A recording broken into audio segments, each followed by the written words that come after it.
Hi there, greetings, salutations. My name is Jake Quarry. For some reason, this chair is really low, so I feel like I'm sitting below you.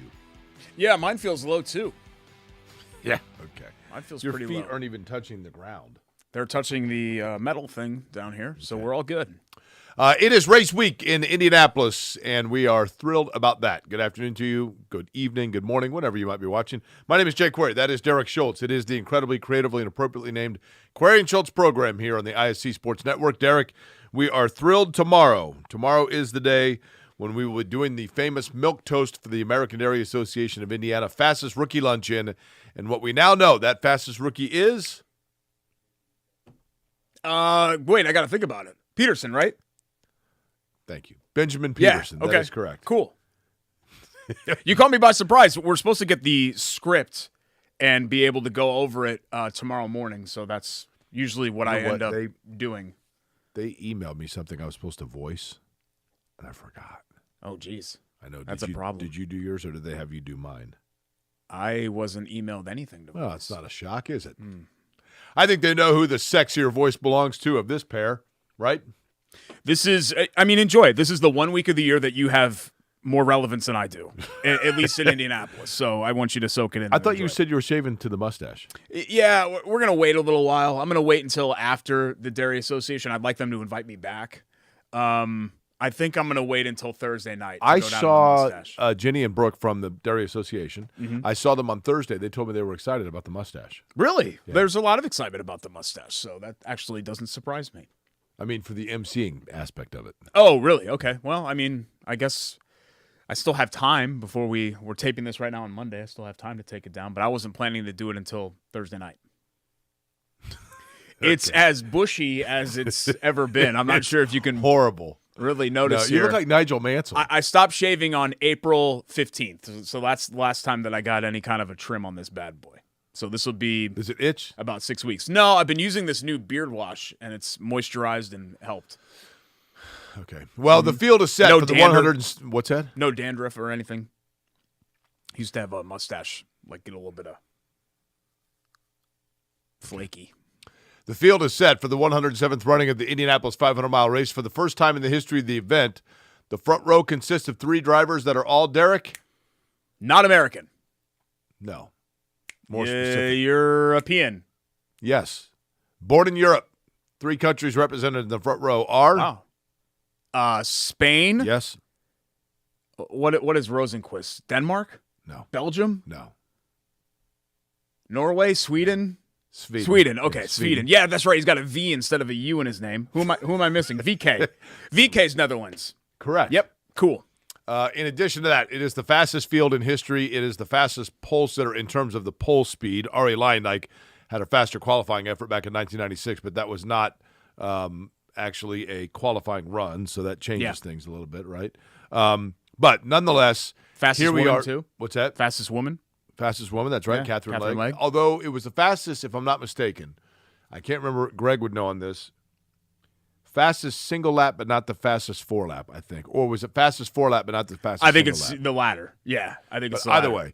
way. The big storyline is probably not about who's in, but rather who's out. Graham Rahal getting bounced by his teammate Jack Harvey at the final gun.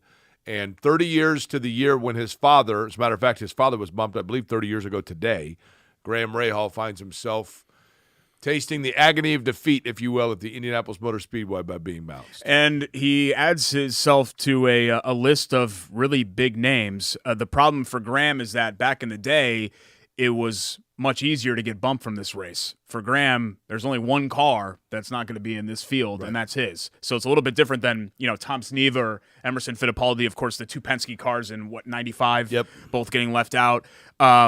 But it is just, I can't think of this, and I tweeted this, I think earlier this morning, Jake. I can't think of anything more brutal than sitting in a parked race car, helpless to stop what's about to happen to you, and that's your entire year. Let's face it, Graham Rahal's entire year is ruined now. Yeah, that's fair. It's ruined. Not that it was necessarily going to be some banner year, but it's completely ruined because his car's not in the show. Here is my thought on this, though, Derek.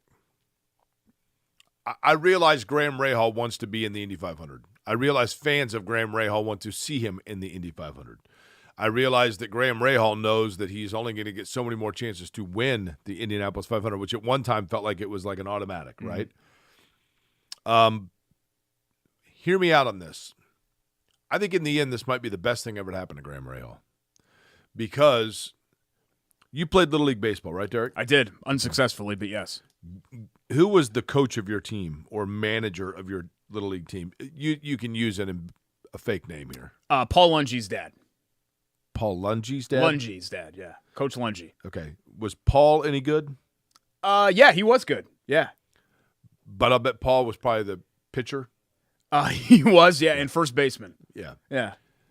There is oftentimes in Little League the perception that the coach's kid gets preferential treatment. You know, I would have been a really good point guard of the basketball team, but unfortunately, you know, Dave Smith's kid was on the team too, and he got to play point. You know? Yeah. So Graham Rahal, through the course of his career, has become labeled, Marco Andretti suffered the same thing, as the guy that people are like, well, he's just a spoiled rich kid because his dad owns the team and that's why he's in that car. Graham Rahal's a talented race car driver. I think we know that.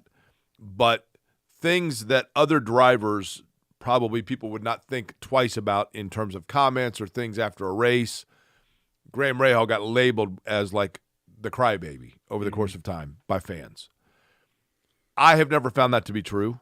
I have always greatly liked and respected Graham Rahal, quite frankly, but it's not my job to tell people how to think. Graham Rahal being bumped from the Indy 500 and then saying and doing all of the right things, showing class about it, showing humility about it, showing understanding about it, and showing reverence to the event itself is going to, I think, Derek, turn that group into the point now where Graham Rahal may well become like the Tony Kanaan, where people now are all going to root for him. And next year when he qualifies for the Indy 500, I think that place will go bonkers. Yeah, I hadn't really thought about it like that, but I think you're right. Just to see the emotion of the moment and to see somebody go through it and his kids coming out there with his wife and Courtney coming out there as well to console him. I mean, it was devastating. I was watching at home on Peacock. I did listen to the radio and you guys for a long time while I was in the car, but when I came home, I turned it on TV to watch Harvey's final run, and I'm standing 5 feet from the screen, and I'm kind of soaking it all in. But as great as in the moment as it was, and the drama of Harvey bumping out a teammate, I got extremely depressed right afterwards, and I think a lot of people probably did. And it didn't matter that it was Rahal. I would have been depressed for whoever it was, especially a full-time driver, right? Ending up missing the show. But I do think that there was, I don't think there was like a brashness or arrogance with Graham. I think Graham sometimes was just overly honest. Yeah. And maybe not as accountable as he should be earlier in his career when things went wrong for him. Like, it felt like Graham was more of a it's everyone else's fault kind of guy, right? Remember that used to be the knock on Danica, but I don't think Graham had the arrogance that Danica or even Marco Andretti at times had. So is this going to humble him and if he needed that and bring former Graham detractors over to his side? Yeah, I think so. I think so. If we're trying to look glass half full here, but still, Jake, it's so devastating to essentially flush your year and be powerless to stop it there while sitting in your parked car. Some of the big storylines that I thought were great storylines. First off, Alex Palou. I mean, the lap that he turned in, that first lap he laid down, 2:35. Whoa. Well, we talked about it after the Grand Prix, Jake. I think I even said as much on this show. It just something feels different with him. I don't even want to say different. He's been so good here in his short career that maybe you say it feels exactly the same. But to me, Jake, pound for pound, if you put a gun to my head right now and I had to pick one person to win the race, and this sounds obvious now that he's sitting on pole, but it's Palou. I think he is the guy. There are a lot of guys that can win this race, but I think pound for pound, he's got to be the favorite with the month of May that he's turned. He's so a likable guy, though. Yeah, I think so. Yeah, I agree. I like him a great deal. So Palou was a big story. How about AJ Foyt Racing? Where in the world did those cars come from? I mean, Santino Ferrucci and Benjamin Peterson. Hello. Yeah, I mean, a complete afterthought, really, outside of the name on the racing team when it comes to this event for a long time. I mean, look at Ferrucci's hair. I know, I love it. You have to go back really to like the late 90s for the last time that AJ Foyt Racing, or very, very early 2000s, the last time that they were relevant at all in this event. So to put 2 in the 12, especially when you consider the struggles of some of the other groups, including obviously Rahal, Letterman, Lanigan Racing, but Andretti always seems to struggle to find speed and I don't know what it is. In the month of May as well, it's a tremendous compliment, I think, to that team to find not just 1 but 2 cars to really kind of go against the grain. I noticed Santino Ferrucci's like 5'4" or 5'5" and 135 pounds. Yeah, from Connecticut. Yeah, Is there like is that in the water there? Well, no. I mean, I appreciate you saying that. He's a little more cut than I am. He's a little more defined. But, yeah, we're both around the same kind of measurement size. I think just on pure strength, I probably have him beat. But on endurance and conditioning and all of that, he's a professional race car driver, so obviously he's a little bit more. But we do both, as you pointed out, have that kind of look. I'm uncomfortable saying sex appeal, like other people have said that. I don't want to put that label on me, but if others want to do that, I'm not going to fight against that. But I think he and I both kind of have that vibe going, like we're just kind of that glow that you want to be around. Short. What's that? I just meant you're both short. I thought we were just talking about the similarities with being Connecticut and short and talented and handsome and all that. Connecticut and short. The hair. Yes. Yeah. Ferrucci is very talented. No, I appreciate you saying very that. Talented. And I think, Jake, besides Graham, I mean, if you're Bobby Rahal, I was at the press conference on Friday, and you could tell then that they knew they were in deep doo-doo. Yeah. He didn't come out and say that as much, but just from the body language, I actually rode up in the elevator with Jack and Graham, and, it's 9 o'clock in the morning, so maybe they were just a little bit tired, but you could kind of tell that they were on edge. They had 4 cars that were among the worst 5 qualifiers. I mean, that's right. For a full-time team with, I'm not trying to make them into Penske or Ganassi or anything, but for a full-time team with their own facility and all of that, I mean, it was an embarrassing it's a effort. team that's won multiple Indy 500s. Yeah. It's and I think they feel embarrassed. I think that I'm not saying that to be mean. I'm just saying that something was wrong and they just couldn't figure out what it was. By the way, we had mentioned that tomorrow is the American Dairy Association of Indiana fastest rookie luncheon. One of the great traditions around the Indianapolis Motor Speedway. Granted, obviously, the greatest tradition is the famous swig of milk that comes as representation that you have won the greatest spectacle in racing. But one of the great traditions many people may not realize is each rookie class comes for the fastest rookie luncheon, which is then capped off by the famous milk toast of everybody in attendance. The American Dairy Association, of course, reminds you that chocolate milk is the ultimate post-workout drink because it contains as much protein as 2 hard-boiled eggs. Thank you.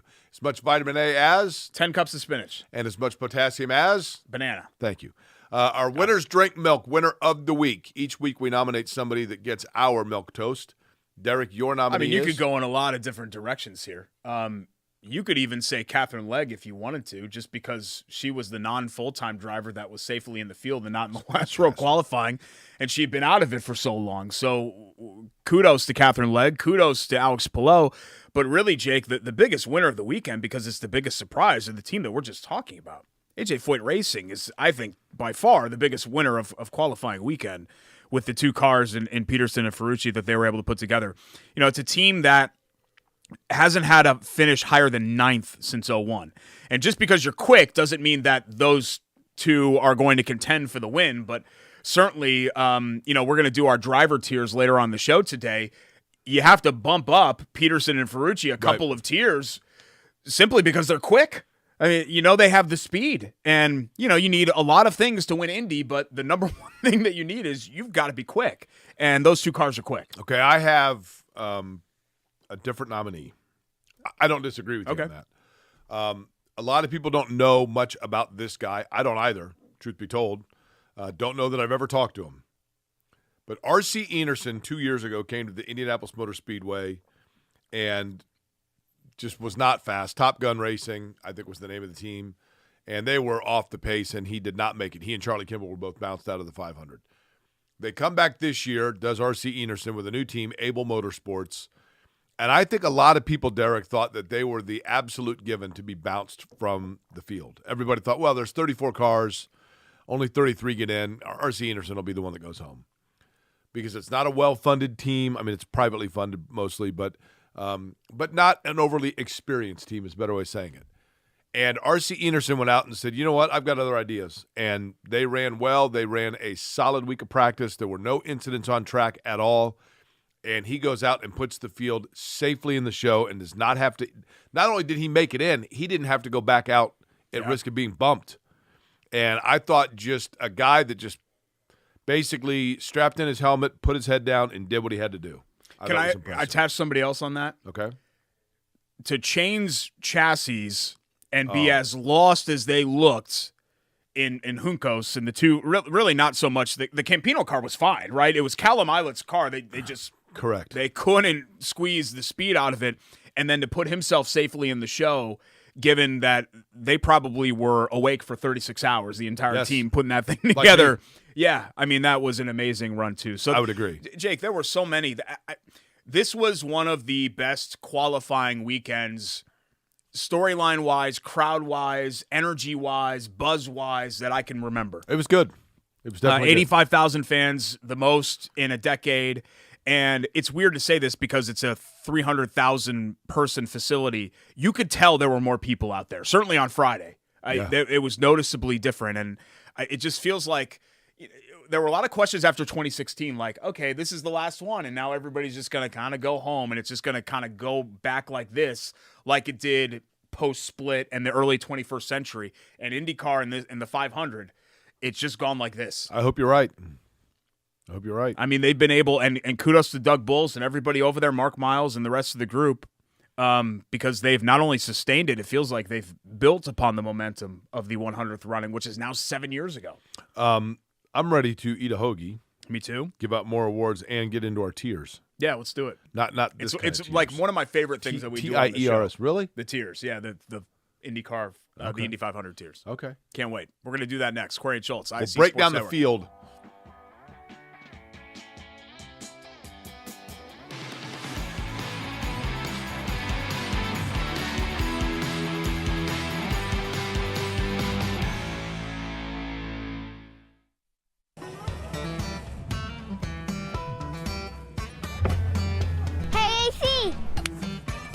Nice snap. Mortgage is a snap. Duh. Bailey and Wood, a lending hand for Wish TV Sports.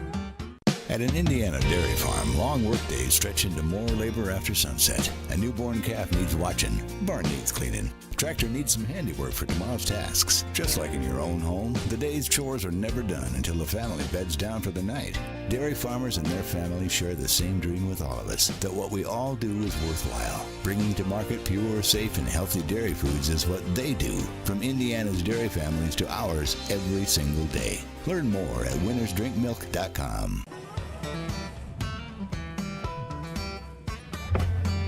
Hey, AC.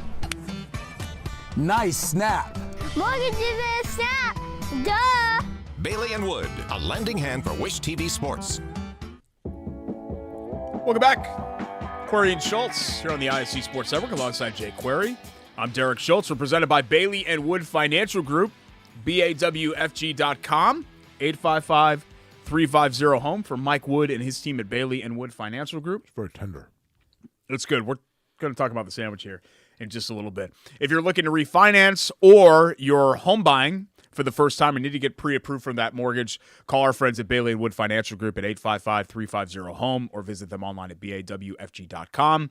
The flagship is in Whiteland, and his kids play Whiteland Youth Sports, so you see a lot of blue and orange, just like you see in the logo here. That's pretty cool. But Jake, Bailey & Wood's impact goes far beyond just Johnson County and central southern Indiana. They have branch locations all over the state, and they've done community and charity work all over Indiana. Hoosiers through and through are Mike Wood and his group, and they'll take care of you at BAWFG.com. I see the B here, right? Mm-hmm.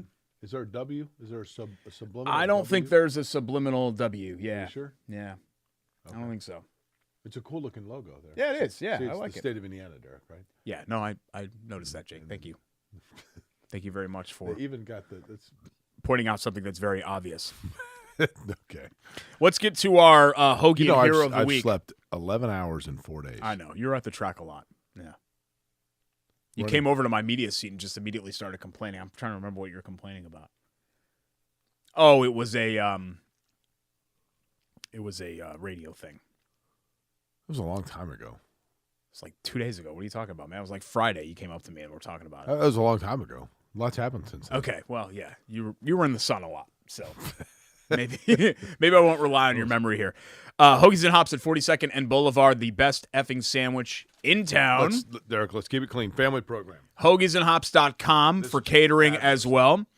And what I have here, the delicious sando of the week, is the Keystone. I've already taken a couple of bites of it. So you're thinking to yourself, oh, Schultz, come on, this is just a roast beef sando. No big deal. Anyone can make a roast beef sando. I make a roast beef sando at my house. This is an elevated roast beef sando because it's London broil, It's a sandwich. not just roast beef. Yeah, it's a delicious sando. Thank you for pointing that out, Jake.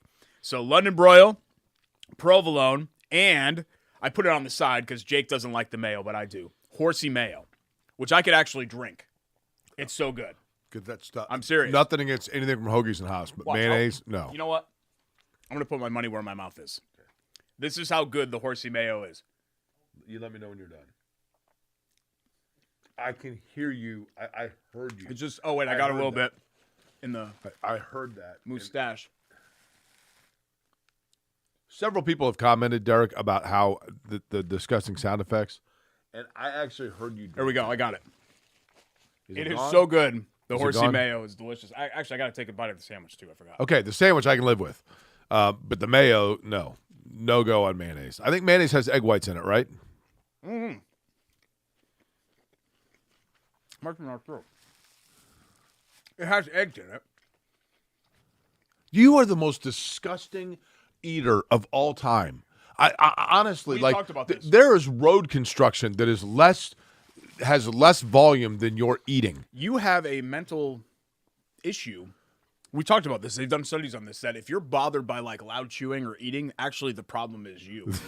Yes, like you have, that is like, some that sort is of a... totally untrue. Something That- is wrong with your brain waves. No, you're totally normal. If you find the chewing and the salivation and the swallowing of people that don't do it properly to be disgusting, you are a normal human being. Totally normal. I don't want you to ruin this for me, because if you can't handle me eating a delicious sando on the air, then maybe we should just eat these sandwiches or just eat in general in different rooms. If you've got that big of an issue. Derek, with it doesn't matter if we're in You can different go- rooms. you can go We were over in there. Our old station, we were in different rooms, and one time I was sitting listening to videos, and I could hear you eating Jolly Ranchers. Okay, well, when I was preparing for our show and writing and producing and booking guests for our show, and you're in there watching Weatherman bloopers on YouTube on a loop every day, Those are great. Those are loudly cackling the entire time, I never complained.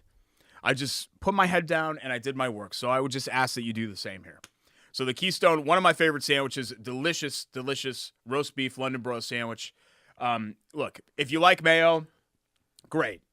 If you don't like mayo, that's great. Just order it with no mayo. But the horsey mayo at Hoagies and Hops, some of my favorites. And I'm not even that big of a mayo guy, but I love the It horsey mayo. doesn't need mayo. It's Like I fabulous said. as it Yeah, is. Like I said, whatever. That's the beauty of Hoagies and Hops, too. Just customize the sandwich however you want. That's fair. We also have the Chili Water Taproom beer. It's got to be 500 miles high, right? I know this is a repeat, but come on. Got to do it. Look at the checkered flag even on the can. Oh, yeah. How can you say no to this the way to go, beautiful, right?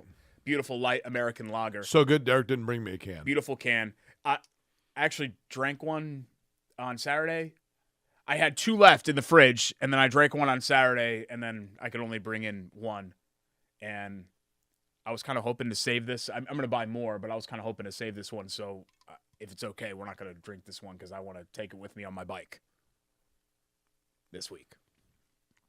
Because I'm going to be drinking 500 miles high on my bike on 30th Street on Sunday morning. Okay, you're going to ride your bike to the race. Yep. And then you're going to have a beer once you get there. I usually have a beer while I'm on my bike. Yeah, Derek, that's illegal. It's not illegal to have a beer while you're on your bike. Just one beer? You can't have one while you're driving your car. Well, yeah, that's like a 2-ton whatever You can get a machine. DUI for being on a bicycle. Do you not read news in Florida? You can't get a DUI for having a beer. You can't be consuming an alcoholic beverage while operating a vehicle. It's in my holder. It's just because it's just open. because you're being sneaky and concealing it doesn't mean it's legal. Do you not watch Well, I make On sure that Patrol Live? I make sure that nobody sees that if I take sips. It doesn't matter But whether or we not take anybody stops sees it. along the way usually, and I'll take a sip of beer. That's not legal? My blood alcohol content, Jake, would have to be like 0.00000. It doesn't matter. You're operating a vehicle on the I don't know road. if this is right. We have friends that are lawyers. I'm going to ask them. And if I can't have my one beer on my bike, then I won't have my one beer on my bike anymore. I usually don't finish the whole thing while I'm riding anyway. It's just something to sip on. Did you ever think about the fact that between the two of us, maybe I'm the one that needs to start preparing things for you, like laying out for you the itinerary of your day so that it's within the bounds of legality? Sorry, I just didn't know that you were. I mean, first off, you're going to be riding around with that ridiculous mustache, right? Well, that right there, you're an automatic red flag. I mean, what else are you going to wear? Like a tank top? I guess my mistake is I forgot that one person on this show is kind of cool and a little bit of a rebel, and the other person on this show is kind of polyprude. So that's kind of what we're running into. I mean, sorry that I'm not. Yeah. Sorry, I follow the rules. I'm the and only you one in the can't, program that operate didn't a gain 30 vehicle. weight. I didn't gain 30 pounds in college because I had to eat macaroni and cheese because my parents grounded my funds because I got caught with the cheeb. No, I don't. Is that what happened? I don't consume any alcohol or anything else. No, I just drink Diet Mountain Dew all day. I'm Jake Query. I'm a radio star. Okay, I mean, however you want to live your life is cool. But if you want a little danger, you know what side of the table to go to. Derek, I'm only kind of kidding on the danger part. Just the danger. difference between the two of us on personality-wise. Sunday is the fact that I'm going to have a policeman in front of me getting me into the speedway. You're going to have a policeman behind you pulling you over. Yes, because God forbid I take one sip of this delicious beer. I love the beer. And once you're there, enjoy. Just not while you're on your bike. Okay. Let's get to our tiers, okay? Because I'm done talking legalese here. So We didn't 5 say tiers. our hero of the week. Oh, yeah, that's right. We didn't say our hero of the week. See, you got me all distracted. Again, 11 hours of sleep in 4 days. Another name, a storyline that I guess we didn't mention in the opening segment, and one that I think people aren't talking about, and it's been a great story because I think he was left for dead. That sounds like mean, but 2 years ago, Felix Rosenqvist was a guy that lost his Ganassi ride and was completing an afterthought season for Arrow McLaren. And you thought, okay, well, he's 30, like he's done. We've got all these other rising stars in IndyCar, and he's just going to be pushed aside. Maybe he'll go do something else. He was quickest on Saturday. He was ended up on the outside of row one. I know that he hasn't had a great season so far. He needs to, get things in order to get back into the championship hunt. But at the very least, Jake, in the last season and a half, Felix Rosenqvist, I think, has cemented himself as a guy that belongs. Yeah, I agree with that. And that wasn't the case 2 years ago. So I'm not saying that this is an apples to apples comparison, but I look at what somebody like Jack Harvey's going through, and you feel like telling him, even if I was Rosenqvist, I might call him and be like, hey man, I've been through this. I've been through people giving up on me completely, and you know what, Derek? Keep your head down and keep working. A year ago, I think I made this point on the broadcast. A year ago with Ganassi, you had Jimmy Johnson, all the headlines, right? Yeah. Jimmy Johnson 500. You had Tony Kanaan. Is it his last race, the veteran? You had Scott Dixon, pole sitter, race is going to be his. You had Alex Palou, battled it out with Castroneves the year before. This is his big shot. And then you have Marcus Ericsson, who no one talked about. Yeah, you're right. Wins the 500. Yeah. Here you have Felix Rosenqvist of Sweden. You got Kanaan with that Arrow team. Is it his last 500? You got Rossi, defending winner, comes over for Andretti, hub. Pato Award, lots of expectation. And then there's Rosenqvist. Who can win this race? Totally. Who can absolutely win this race? What tier do you have him in? Well, let me tell you how I broke up the tiers. Okay. So I did tier 1, favorites. Okay, I have easy, that. Right? Tier 2, great drivers, but they need to prove it here in Indy. I broke in tier 3 to me is the same. Tier 3A and 3B. 3A is don't count out these vets because they've either won before or they've been good. Tier 3B, quick, but what does that mean? Because they never put it together. If they're, just because they're quick doesn't mean you can win. And then tier 5 is just happy to be here. I mean, what, tier 9?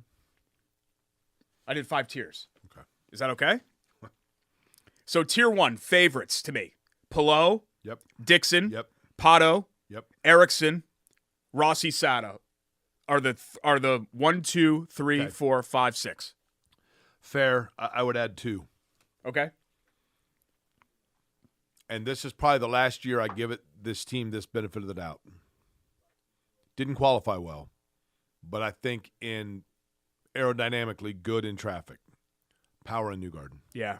I have them. Because the team, here's the thing. In this aero package, I don't know how easy it's going to be for them to move up to the front, but team strategy-wise, I feel like they're going to get the opportunity where all of a sudden they're going to get cycled to the front. I would put Power and Newgarden in that mix. Tier 2, which is very similar to Tier 3A, honestly, is I had Newgarden in the great drivers but need to prove it here. Mm-hmm.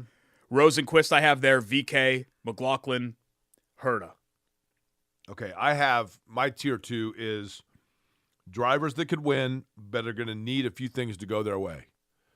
And by that I mean somebody has a bobble, they get a pit sequence falls into order that puts them up towards the front, maybe attrition behind them. By the way, did you have Sato as a favorite? Yeah. Okay, I was going to say. Yeah, I think you have to, right? He's fast and he's won twice. So my drivers that could win but need things to kind of fall their way. McLaughlin, Herta. VK is a great qualifier, but that team has yet to show that they can put together good cars in traffic. Exactly how I feel about Ed. Yeah. I mean, Ed every year is quick. What does that mean? He's quick. Great. They're quick every year. They very rarely factor into they very rarely contend for the win, the ECR cars. Now, what's this Jumbo? Do you know? No, That's I don't VK's sponsor. Yeah. They used to have, back when I worked at the cigar store, they made Jumbo cigarettes. Ooh. They had That sounds enticing, yeah. They were wides. Oh, like yeah. Camel wides. I didn't like wides, though. Wasn't a wides guy. Okay. Let's keep going. Tier 2. Herta. Ferrucci. Yep, Ferrucci. Okay. Ferrucci, Herta. Wow, Tier 2. Kyle Kirkwood. Okay. Renus VK. Okay, that's fine. I have this veterans tier. Like, Kirkwood could win, but he needs a lot to happen around By him. the way, let me say, I think everyone tiers 1 through 4, 1, 2, 3A, 3B, can legitimately win the race. To varying degrees. But all of these guys, I think, I wouldn't be shocked if they won the race. Kanan Power, Castroneves, Pagano, Hunter Ray, and Grosjean are just guys that have been around or have won the race. Kanan is also in my tier 2, for sure. Who can win. Kanan may be able. I wouldn't say he's a favorite. Yeah. Here's what can hurt Kanan. No fault of Tony Kanan's. And this is what I would advise anybody who's thinking about somebody a la Carpenter, Kanan. I'm trying to think of who else fits into this category. But anytime you have a driver that is driving for a full-time team, but with a car that is not full-time, that means that you are working with a pit crew that, I mean, in the case of McLaren, is coming over probably from sports cars. It's not like they're picking up guys from Pep Boys. Yeah. But still, 7 to 8 clean pit stops becomes increasingly more difficult when you have teams that are not used to doing it. Yeah, no, that's a good observation, one that I wouldn't have thought of. So I think you're right about that. That seems sarcastic. No, I'm serious. That actually is. I know it's weird for me to compliment you on the show. I didn't put Marco in the veterans tier. I think Marco, the last 5 or 6 years he's run this race has just been out there and he finishes 18th or whatever. That's fair. Like That's fair. Like to me, Jake, I don't think he can contend for this race, so I didn't throw him in there. And I was real hesitant to do that with Hunter Ray, but just because he's won, I thought, okay, fine, I'll put him in the back of that. Tier 3B, quick, but what does that mean? Ed Carpenter, Ferrucci, Peterson, Kirkwood, Daly. Fair.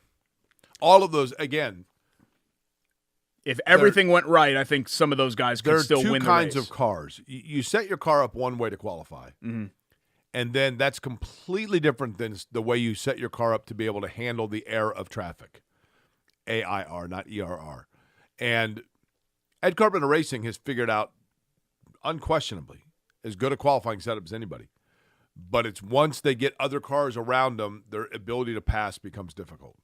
And therefore, Carpenter, Daly, and VK as well, that's going to be their obstacle. And then happy to be there tier for me, Catherine Legg, Jack Harvey, Stingray Robb, Stefan Wilson, Enerson, Ilott, Canapino, DiFrancesco, Malukas. I don't know, Jake. I think I'd put him at the top of this list, but just because the Rahal cars I just don't think can win, I threw Lundgaard in there. Even though I have more respect for him and his ability than a lot of those other people on the list. We haven't mentioned Pagano or Castroneves. Pagano and Castroneves I threw into that long-ranging veterans tier where you just never count them out regardless. I mean, you could put Elio Castroneves in a what were those cars called? No, not Buddy Lazier's Toyota Tercel. It's still your greatest tweet of all time was the year that Buddy Lazier, they had 33 cars and Lazier qualified 33rd, way off pace. I'm up there calling the race and I look at my phone and you have a tweet that says Buddy Lazier has brought his Toyota Tercel to pit road. Which is too bad because he's made me laugh so hard. An accomplished driver, right? He I mean, he's a great guy. What was the year that they brought in the other engine manufacturer and Lotus? What, 2011, 2010, 12? Remember? And they were way off the pace. Jean Alesi and Simona Di Silvestro. You could put Elio Castroneves or Tony Kanaan and I know Kanaan's with a good team and a good car. You could put some of these drivers in a Lotus car and they would still find a way to get through traffic and figure it out. That's why I just have a lot of respect for the guys that have been there, done that in this series, in this race. Elio's teeth look very white there, didn't they? Yeah, well, they always look white. So there's our tiers there. So is that fair? 1, 2, 3, 4, 5, 6, 7, 8, 9, 10. I have 10 people with no chance of winning the race. Tell me the winner not named Pelot. Ooh. Geez, if honestly, I might just take Ericsson again. Is that crazy? No. I would love for it to be Pato. It's got a really good chance. I would love for it to be Pato. I would love for it to be Rossi. I think Rossi's Rossi's a guy that we thought was going like this, and then whatever happened with Andretti, and it just kind of plateaued for him. And I would love to see him win another one. I think it's going to be. I do. By the way, how about this picture with Pato O'Ward and then Tony Kanaan's wife? Yeah, look at that. I think it's going to be Rossi. Yeah. Hasn't to that point though, if Dixon's going to get a second one, it's got to happen soon. But wouldn't it? I do think that we've finally started to see just a little glimmer of the twilight. Yeah, right. It's got to happen real soon. But if Dixon's going to get another one, it would be this year, wouldn't it? Yeah, because, suddenly when you start getting into 24 and 25, then these guys like VK and Herta and Pelot are going to have like 5 or 6 500s under their belt. And at that point, they're vets. Yeah. So that your window for, catching those guys and their inexperience is closing. How old is Pelot? Yeah, I don't know. Because I was thinking about him, like, Pelot he's a guy that could win a couple of them. I want to say he was 21 when he started, and that was in 20. So 24? 24? Let's see. He is 26. Okay. No, he just turned 26. Yeah. He's a talented guy, man. Yeah, he is. Absolutely. We've got more to get to, more features to touch on. We're going to briefly talk about the NBA playoffs. Conference finals. Been kind of a dud so far. Been a dud so far. Also, we have our milk presenters interview coming up later on in the show. Derek, it's drinking milk. Delicious milk in Victory Lane. Milk. We'll talk about that when we come back. It's Query and Schultz, ISC Sports Network.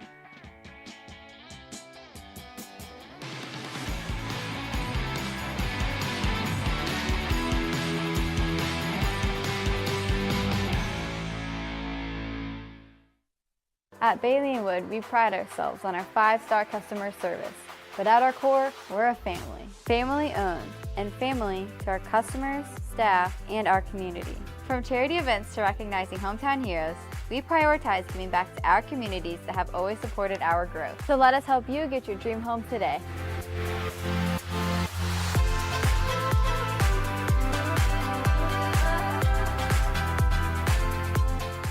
At an Indiana dairy farm, long workdays stretch into more labor after sunset. A newborn calf needs watching. Barn needs cleaning. Tractor needs some handiwork for tomorrow's tasks. Just like in your own home, the day's chores are never done until the family beds down for the night. Dairy farmers and their families share the same dream with all of us, that what we all do is worthwhile. Bringing to market pure, safe, and healthy dairy foods is what they do. From Indiana's dairy families to ours every single day. Learn more at winnersdrinkmilk.com. Happy race week. Appreciate you joining us here on Query and Schultz alongside this empty chair. I'm Derek Schultz. whether you're watching on ISC Sports Network, maybe online, maybe on the ISC app, maybe on YouTube on the Corey and Schultz channel, maybe the Facebook Corey and Schultz channel, maybe the Twitch, Twitter, podcasts. We've got so many different ways to consume this show. We just appreciate you consuming it however you're choosing to do so. NBA Conference Finals, I'm not going to spend a lot of time on this. Hey, I'm back. But both, as of Monday, us taping this, both on the verge of sweeps. Regardless, it's over for the Lakers because they're just not good enough. It's over for the Celtics because they just look dead. They just look dead. It's interesting. The Lakers, I think, are trying. They're not playing that poorly. They're just not good enough. Denver's just really good. Yeah, they're just not good enough to win that series. Boston looks totally mailed in. Yeah. The Celtics have given up on their coach. I mean, I don't know about you, Jake. Look, you're still a sports radio guy. We come from a world where hyperbole rules the day, right? Everything in the moment is, oh my God, the biggest deal ever. I've been watching NBA playoff basketball for 35 years, essentially. I can't remember watching that third quarter. It was like open gym almost. Yeah. Where the Heat were just doing whatever they wanted and they never let up on the gas. Like they just had their foot on it the entire time. I think it was Reggie Miller that said at one point, he said, fellas, Miami is running plays for Cody Zeller. Yeah. And he's like, I'm not saying that's a disrespect, but they are running plays for Cody Zeller. Duncan Robinson was taking people off the dribble. Duncan Robinson, who can do one thing, and that's stand and shoot. Right. That's the only thing that he is capable of doing. I mean, when you have a player, and I think Stan Van Gundy was on the call, right, last night. When you have a player and coach who have been around as long as those two have used the Q word, that's a pretty heavy accusation. Right.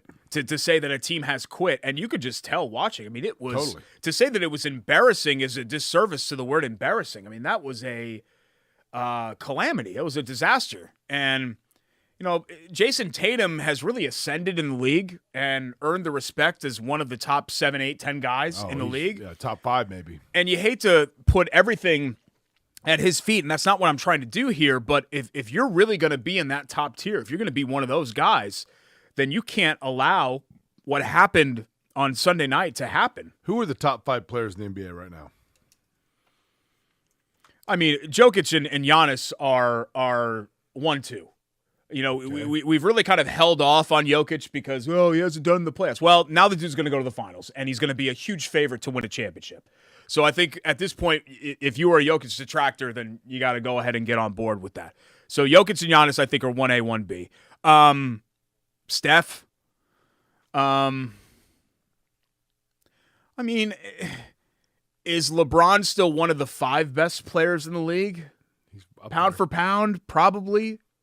Embiid just won MVP, and he's either won MVP or been the runner-up for MVP. So that would probably be my 5. But Tatum's right there. I mean Tatum's not far off from that. Right. So it's just a very interesting. How about Bismack Biyombo? I don't think I'd put him there. No, I don't think I'd. He's my favorite player. You know why? Why is that? Because his name's Bismack Biyombo. Yeah, it's a great name. And wasn't he taken like 9th? I think that's right. Every bad pick from that era feels like it was a Michael Jordan pick. Biyombo? Charlotte, right? Yeah, it had to have been Charlotte. But it leads us to our Lou Malnati's, had to have been Charlotte. Who's cooking for this week. And I hate him because he's a turncoat, but you got to give credit to Pat Riley, right?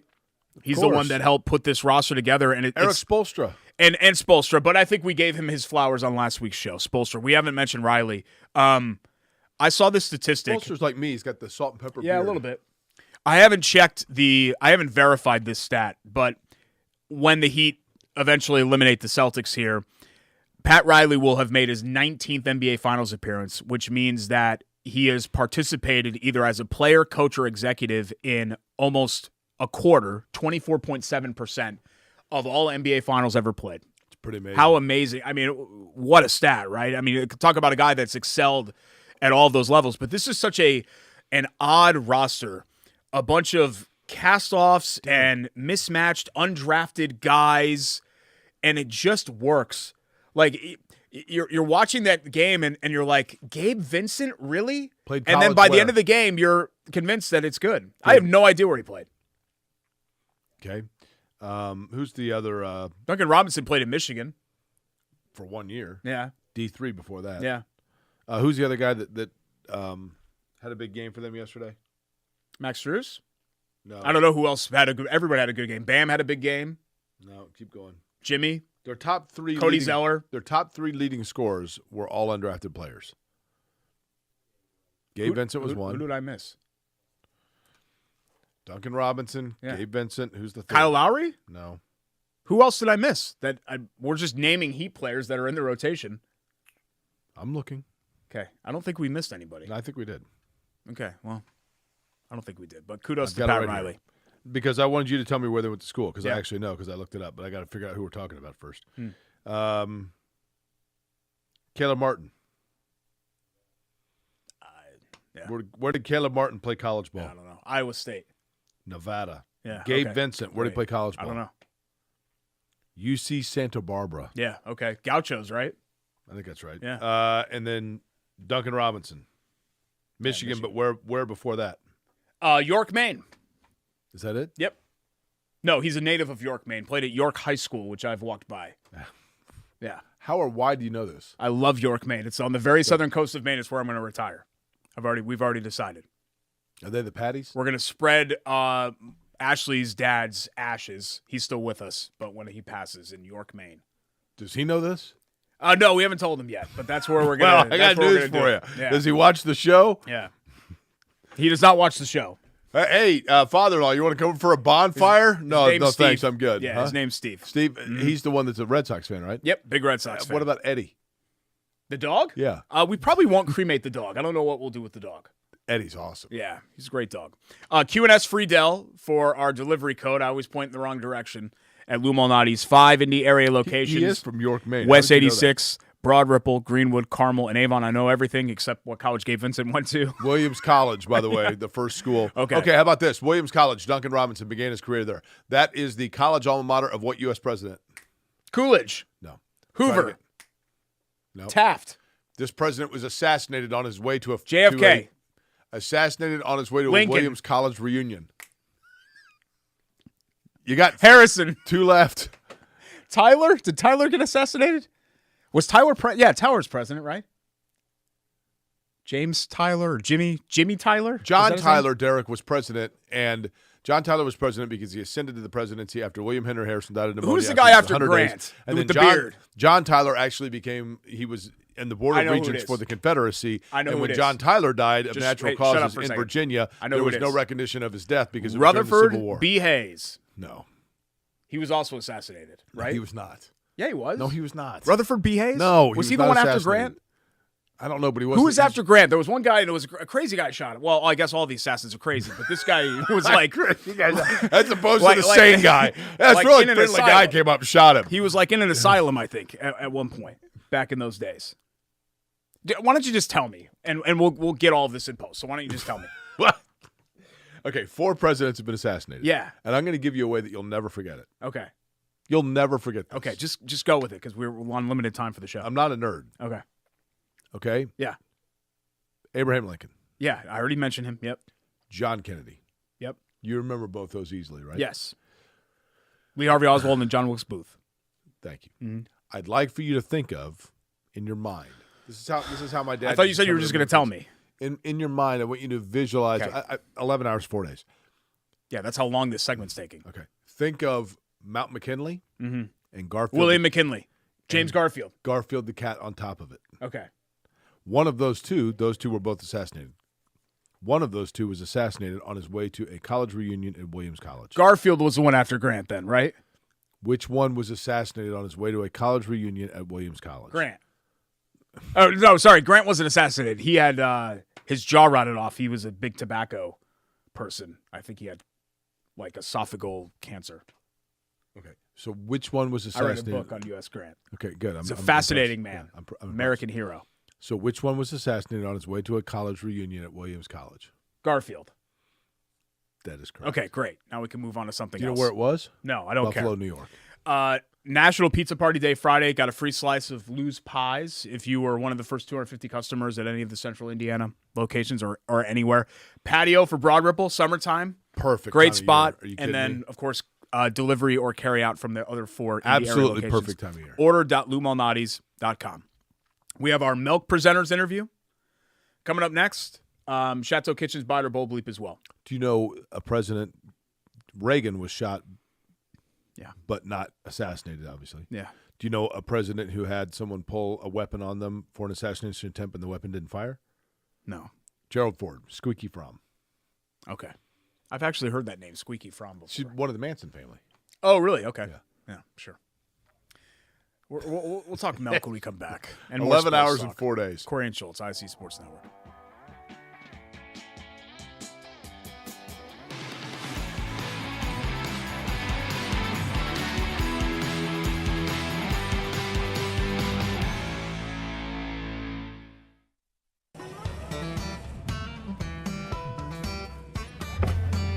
Hey, AC. Nice snap. Mortgage is a snap. Duh. Bailey and Wood, a lending hand for Wish TV Sports. At an Indiana dairy farm, long workdays stretch into more labor after sunset. A newborn calf needs watching. Barn needs cleaning. Tractor needs some handiwork for tomorrow's tasks. Just like in your own home, the day's chores are never done until the family beds down for the night. Dairy farmers and their families share the same dream with all of us, that what we all do is worthwhile. Bringing to market pure, safe, and healthy dairy foods is what they do, from Indiana's dairy families to ours every single day. Learn more at winnersdrinkmilk.com. Hey, AC. Nice snap. Mortgage is a snap. Duh. Bailey and Wood, a lending hand for Wish TV Sports.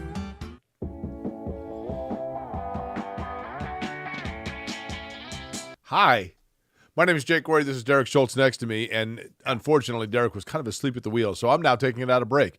And we welcome you back to Query and Schultz here on the ISC Sports Network, and of course, brought to you by a number of fabulous sponsors we should mention at this time.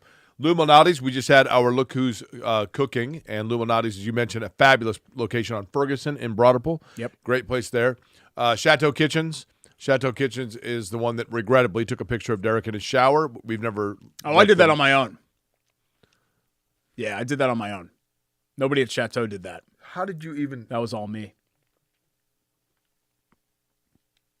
You're not holding a selfie stick. No. I mean, I set it up on my own. Yeah. I think Ashley took that. Is it gone? No, I think she still got it on her phone. No. I mean, is it gone from right here? Oh, no, it's gone. Yeah, it's gone. Okay, thank you. There it goes. There we go. Chateau Kitchens. Also, I'd like to thank Hoagies and Hops, as well as Bailey and Wood, the presenting sponsor, and then the American Dairy Association of Indiana, of course, and Love Heating and Air Conditioning. Love-HVAC.com is the website. As a matter of fact, my buddy Mike Byron just had him out to his palatial estate up in Fishers. He was getting his air conditioning worked on, and the worker said, "Oh, you're the one that grew up with Query. Love him. I love his show, and I love listening to he and Derek, but I don't like the little fella." That's what the guy said. That's not nice. Mark is, I think, a great addition to your radio show. I really like Mark, so I'm surprised anybody would call Mark a little fella. No, they would never say that. Love Heating and Air. Love-HVAC.com, because they treat you like family, truth be told. It's a family-owned business. Been around for over 100 years in central Indiana. 317-353-2141 is the telephone number. That's 317-353-2141 for Love Heating and Air. Love-HVAC.com. Derek, our Love That Play goes to? I think it was one of the stories of the weekend if you weren't paying attention to IndyCar, I mean, alongside with IndyCar, but the PGA Championship was happening, and Michael Block was living the dream for any middle-aged dude going out there and not only hacking away, but contending with the PGA Tour's best and brightest. Just a fairy tale weekend for the 46-year-old head pro at a public golf course who charges $150 an hour for lessons to finish in the top 15, but he capped the weekend by dunking an ace on the 15th hole in his final round. Like dunking it. Dunking. Went right into the hole. Didn't bounce, didn't roll, dunked it. Pretty impressive. And he needed a top 15 finish to stamp his ticket to next year's PGA Championship. And do you know how he finished? 15th. 15th. I think you just said that right leading into it. 50. Oh, okay, I did. Had a superb par save on 18, which could have been a love that play. It was about I think it was a 15-foot putt or so. But the ace, I mean, $288,000 Pretty in impressive. prize money. Yeah. It's just a dude. He's a pro at a public course. Golf is this like very exclusive, stuffy you're right. type sport, and to just have an everyman go out there and compete the way that he did was the beauty of the sport, though. incredible. Yeah, I think that's why people enjoy watching it, because everyone at some point in their life has had a shot like Tiger Woods had. Yeah. Whereas I've never done anything close to the realm of what LeBron James has done. Fair. Or what Aaron Judge has done. Golf is one of those things where everybody remembers that one time they either had an ace or they had the perfect golf shot out of a bunker on 15 on a buddy's trip or whatever else. And I think that fantasy is what kind of connects people. They've still got a miniature golf place up there on North Keystone. Putt-putt? Not putt-putt. They have a wonderful theme song. Take your date and your mother and your mate and brother and putt a hole in one. Okay. Because a putter is a much better putter, so putt jump for the fun. So putt. 353-2141, love-hvac.com. I used to putt with Christian John Love all the for time. more. But For our friends and Love That. Byron and I, the aforementioned Mike Byron and I, went and did miniature golf up on North Keystone, and I was like 7 strokes up with 2 holes left, and then complete collapse. Terrible. The gorilla on the last one. Yeah. I couldn't time it with his footstep, and it kept blocking it. Speaking of block, it was terrible. It's race week. Let's talk about the great traditions of race week, including the chugging of the milk in Victory Circle. First driver to do it was Derek. Louis Meyer. That's correct. Asked for a glass of cold buttermilk. Now you don't have buttermilk, even though I think, doesn't Ed Carpenter always request buttermilk Yes. on his list? Yes. Just one of his traditions. The greatest of the best. great traditions. There are many for the Indianapolis 500 is the chugging of the milk. And the two Milk. that get to participate in that are dairy farmers from Indiana. Correct. So there are 2 milk presenters every year, and we have the 2 that we're celebrating right now on the show with us, and we actually recorded this segment already with the 2 milk presenters for the 107th running of the Indianapolis 500. Good guys. So hope you enjoyed this conversation.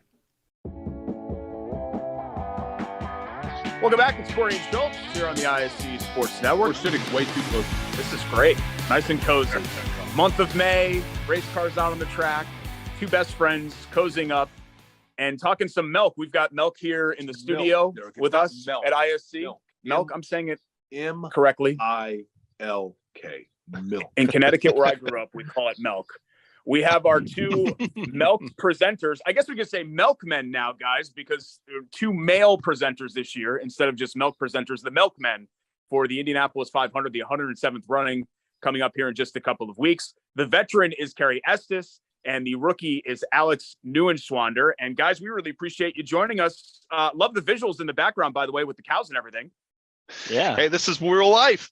It's calf barn at Estes Farm and Dairy. That is beautiful. All right, Kerry, I'm going to begin with you. Seth, for those that are unfamiliar, and this is super cool, right? The greatest tradition in all of sports is the presentation of the milk in Victory Lane at the Indianapolis Motor Speedway. Last year, you were the rookie. Now you are the veteran. So I want to know what you learned a year ago. I would think it would have been totally nerve-wracking. So are you just like a poised, calm, cool, and collected veteran, or are you still a little nervous? Well, I got to be honest. I am a little bit nervous about dropping that bottle. We can literally take it right straight from the ice. So it's cold, it's wet, it's slick. And I do not want to be the first guy in history to drop the bottle of milk. Alex, for you, being the rookie, what was your reaction when you were first told that you'd have this amazing opportunity to be there in Victory Lane for the world's greatest race? Well, I went 2 years ago with my son Case, and you know what? As soon as the cars turned on, you could feel it in your chest, and he was just, you should have seen his face. It lit up. He was so excited, and he's like, "Dad, you got to be the milkman." So I signed up, and they you know what? I was lucky enough to be chosen by my fellow dairy farmers to do it. So yes, I'm nervous, but I'm really excited. My kids are really excited about it. So yeah, let's do it. You know what, Kerry, let's go back to you, because here's something I find fascinating about this. It does work with racing in terms of your story, because I think a lot of people think that just the race car driver wins the Indianapolis 500. And the reality is it's the ultimate team sport, because you've got the tire changers, you've got the fuelers, you've got the engineers, you got the owner, you got everybody that goes into it.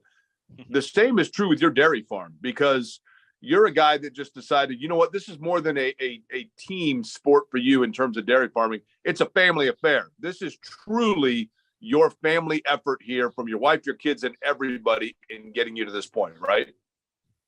Absolutely. I love living with my own pit crew. They're here on our farm every single day, twice a day with me. It's not my thing, it's our thing. And we get to do it together. And even beyond us, we work with people like nutritionists, our veterinarian, our feed supplier, things like that. So we have a great group that supports what we do here. Starts with family, though. For you, Alex, this is all you've ever known. You're a fourth-generation dairy farmer with your family. Do you look at somebody like Carrie, considering the infrastructure that you already had with the establishment of what your family did long before you were ever here? Do you look at somebody like Carrie just starting one from scratch with his family like, oh my God, this is crazy. How did you pull this off? You know what? Yeah, I'm walking around here today. He's showing me around his farm. I get to see his family all involved. We're a little bit that way, but yeah, this is really neat. I'm super proud of what they pulled off here, and it's not an easy thing to do to get into a business from scratch as a first generation dairy farmer. It's a difficult thing. So it's really cool to see his whole family here working together, his wife, his kids. It's really neat. Now, Carrie, you coach a little football, so you know the importance of your athletes drinking milk, obviously, because milk does a body good. We know that. But for either one of you guys, too, I think that we think the winner drinks the milk simply because of the symbolism of the victory of the Indianapolis 500. But this is the perfect refreshment after 200 laps, 500 miles, hot day. What a perfect way to replenish the electrolytes in the body than an ice cold bottle of milk, right? Milk is the perfect food, really. I mean, it's got protein in it. Just like you mentioned, the electrolytes. Recent report just came out identifying milk as the best source of electrolytes. So that's awesome. And it refuels the body. I know several athletes that use milk for recovery after workouts, and it really is a great food. Carrie, this fascinates me. We talked about it earlier, but I want to let our viewers and listeners know this. I want to own a cow someday. I want a pet cow. I've been very candid about this. His first word was cow. My first word was cow, right? I have a stuffed cow at home. What I didn't realize is I knew that I'd need a field. I knew that I'd need probably some feed, maybe a fence. I didn't know I'd need a water bed. Maybe? Can you elaborate on having a water bed for your cow? How many water beds do you have for your cattle? Yeah, believe it or not, we use water beds for our cows. We've got 156 water beds in our barn. I love having our cows outside grazing. Today's a beautiful day. 70 degrees, sunny. Our cows are outside. They're loving it. However, it's not always 70 and sunny. And so if it's cold and wet, muddy, our cows can be in the barn. And true story, they lie down on water beds. They sit and float, chew their cud.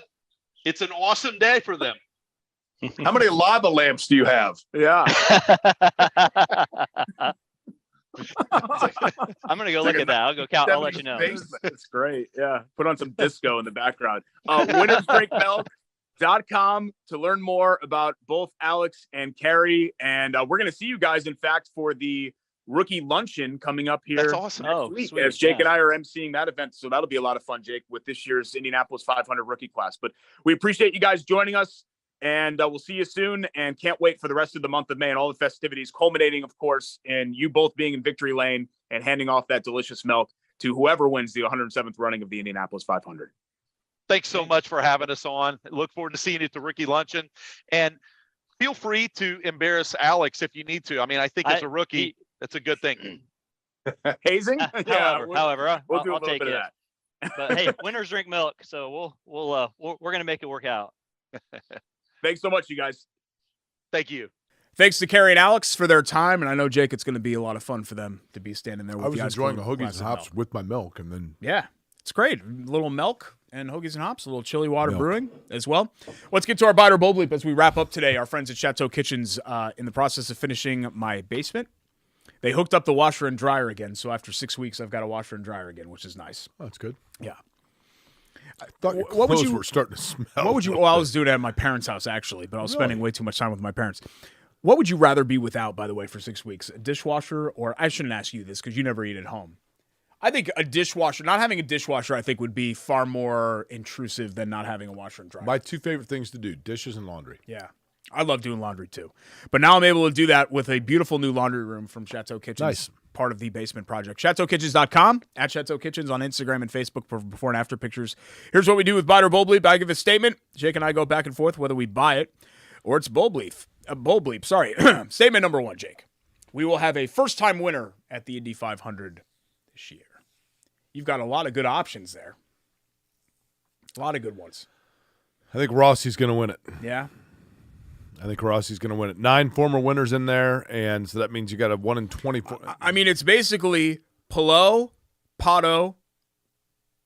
I mean, Rosenquist. Jeez. Rosenquist, VK, McLaughlin. Newgarden. Herta, Newgarden. Ferrucci. Carpenter, Ferrucci, Peterson, Kirkwood, or the field. Essentially. I mean, I know I'm leaving out some guys. I mean, I don't know. Grosjean. The law of averages would say that it's going to be a first-time winner, but I will say that it's going to be a repeat. I'll tell you, Sato's another guy that I wouldn't rule out. Nobody talks about Sato. Sato's going to be right there. Yeah. I think Pillow's going to win.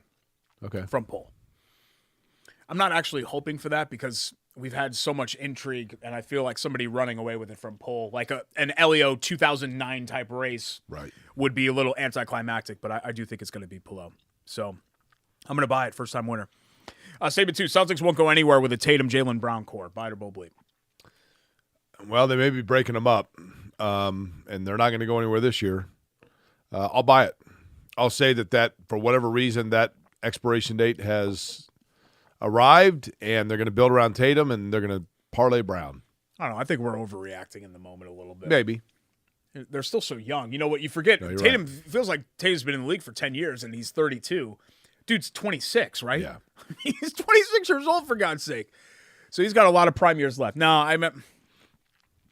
Celtics need a new coach, clearly. And they need to get some of the ancillary pieces right. But I'm fine with a Jason Tatum, Jaylen Brown 1-2. I think that's pretty good. I'd rather have that than Harden and Embiid, I'll tell you that. Right. Or some of these other ones around the league. I actually forgot to do a third one. Sometimes that happens. I don't know if I didn't save the Word doc or what, but I thought I had a third one, but apparently I don't. How about this? Yeah. Buy it or Bowl Bleep. You will look absurd with your mustache, and you will also wuss out by not camping again in the Coke lot. Bowl Bleep to the first part, buy it to the second part. Do your friends still camp out? Yeah, but they're in RVs now. The ones that do, like, TJ? Mm-hmm. TJ's doing, like, really well. So, TJ's in a... You ever have this happen? I guess this doesn't happen for you because IndyCar pays you an obscene amount of money, but sometimes people from your friend group graduate tax brackets from where you are. And I still love TJ. He's a great friend of mine, but, like, he's, What's he do for a living? He's doing well. I don't know, something that's hard to explain. And the people that do things that are hard to explain, that work for, like, tech companies or whatever else, are the ones that are always raking. And then they go to prison. Well, no, he's doing everything above board. He's doing everything above board. He's that kind of guy. Bitcoin? Is he great doing the Bitcoin? Guy, great friend. He's not a Bitcoin guy. He's a real normal dude. Dogecoin? No, he's not into that stuff. I bought 20 Dogecoin way back in the day. You want me to see what they're worth now? Sure, you can check that out. Okay, thanks to our great crew, Vince. When I bought it, Rake, Jordan, they were 4 cents a piece. I spent 80 cents. Thanks to all of our great sponsors: Chili Water Brewing, Hoagies and Hops, Lou Malnati's, up to 7 cents, Derek. Financial Group, Chateau Kitchens, Love Heating and Cooling. I've got $1.40 worth. And American Dairy Association, Indiana. Hope you have a great race week, a safe race week. Enjoy it. We will see you out there at the track. Best week that there is in Indianapolis. For Jake Query, I'm Derek Schultz. See you on Memorial Day here on QNS.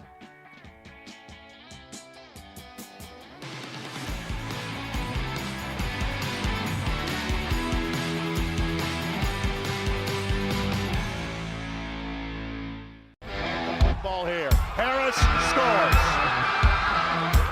With 19 seconds left. Fake players, big boy. I'm telling you right now, that's awesome. I love it. That's the finish. You get a layup taken and an and one.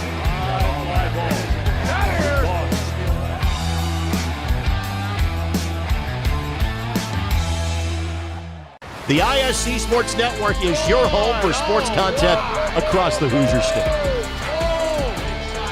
Find us live on TV and streaming or archived on our website and our app.